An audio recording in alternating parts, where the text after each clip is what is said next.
এবার দেখে নিচ্ছি সিকন এক ঝলকে। মহান বিপ্লবী ও স্বাধীনতা সংগ্রামী মাস্টারদা সূর্য সেনের ১৩২তম জন্মদিন উদযাপিত হলো কোচবিহারে। আস্থা ফাউন্ডেশনের পক্ষ থেকে হয় এই কর্মসূচি। ২৩ ও ২৪শে মার্চ আমবাড়ি ধনীরাম হাই স্কুলের সুবর্ণ জয়ন্তী বর্ষ উদযাপন হবে। প্রস্তুতি চলছে জোর কদমে। মাথাভাঙায় তৃণমূলে যোগদান পর্বের কর্মসূচি সংগঠিত হয় রবিবার। নবাগতদের হাতে এদিন দলীয় পতাকা তুলে দেয় শাবলু বর্মন।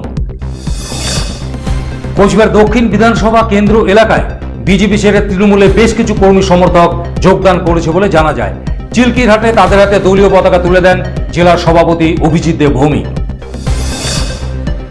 দিনহাটার তৃণমূল ছেড়ে বিজেপিতে বেশ কিছু কর্মী সমর্থক যোগদান করেছে বলে জানা যায়। নবাগতদের হাতে দলীয় পতাকা তুলে দেন ওই কেন্দ্রের বিজেপি প্রার্থী অজয় রায়। এশিয়ান তাইকুন্ড চ্যাম্পিয়নশিপে স্বর্ণপদক লাভ করে কোচবিহারের বিশ্বজিৎ সরকার। এদিন ক্ষুদিরাম স্কোয়ারে তাকে সংবর্ধনা জানানো হয়।